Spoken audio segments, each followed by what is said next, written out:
بسم اللہ الرحمن الرحیم۔ حضرت ایوب علیہ السلام۔ حضرت موسیٰ علیہ السلام کے انتقال کے بعد بنو اسرائیل کی بہت ترقی ہوئی۔ اس کے بعد آہستہ آہستہ ان میں اختلاف پیدا ہو گئے اور اللہ تعالیٰ کے بتائے ہوئے صحیح راستہ کو بھولتے گئے۔ بنو اسرائیل کی ہدایت کے لیے اللہ پاک نے اور کتنے ہی نبی بھیجے جو حضرت موسیٰ علیہ السلام پر نازل کی ہوئی کتاب توریت کی تعلیم دیتے رہے اور بنو اسرائیل کو پھر سیدھے راستے پر لگاتے رہے۔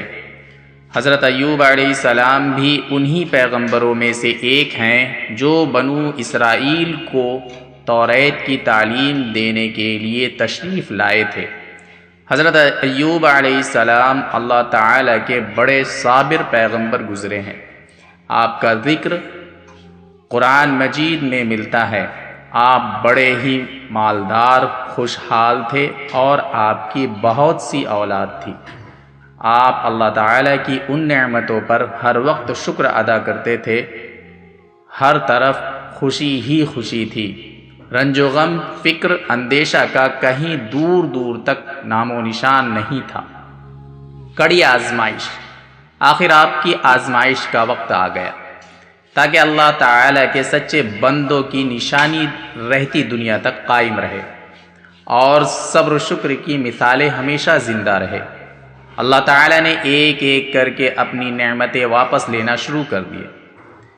مال و دولت، باغات، سبزہ زار، کھیت مکانات، جانور، اولاد سب کے سب رخصت ہو گئے اور آخر میں صحت نے بھی جواب دے دیا۔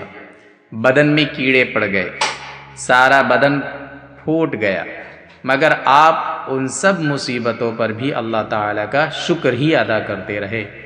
اللہ تعالیٰ ہی کی یاد میں لگے رہتے، شکوہ شکایت تک نہ کرتے، ناشکری کا ذکر ہی کیا۔ آخر سب رنگ لایا۔ صبر کی بھی ایک حد ہوتی ہے۔ جب اس کا پیمانہ لبریز ہو گیا تو انہوں نے اپنے رب کو پکارا اور فریاد کی، مجھے شیطان نے رنج اور تکلیف پہنچا رکھی ہے، تو میرے حال پر رحم کر کے تو ہی سب سے زیادہ رحم کرنے والا ہے۔ آخر اللہ تعالیٰ کو ان کے حال پر رحم آیا۔ اس نے حکم دیا کہ تم اپنے پاؤں سے زمین پر ٹھوکر مارو۔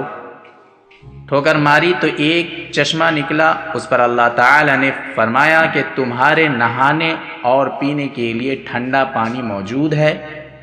جب وہ اس پانی سے نہائے اور اس کو پیا تو ان کی تمام بیماریاں دور ہو گئیں، اور اس کے ساتھ ہی اللہ تعالیٰ نے یہ بھی احسان کیا کہ ان کو پھر تمام نعمتیں اور برکتیں بھی دیے اور بیوی بچے بھی عنایت کیے۔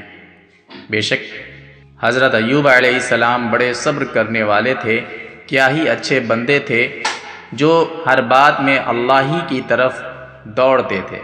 اللہ تعالی ہم سب کو ہر آزمائش اور امتحان سے بچائے، لیکن اگر کبھی کوئی مصیبت آ جائے تو اس کو اللہ تعالی کی طرف سے اپنے برے کاموں کا ایک امتحان سمجھنا چاہیے اور اللہ کے پیارے نبی حضرت ایوب علیہ السلام کی طرح صبر کرنا چاہیے، اور اس حال میں اللہ تعالیٰ کا ذکر اور اس کی تعریف کرنا چاہیے کہ یہ بڑے انسانوں اور بڑے سچے بندوں کی نشانی ہے۔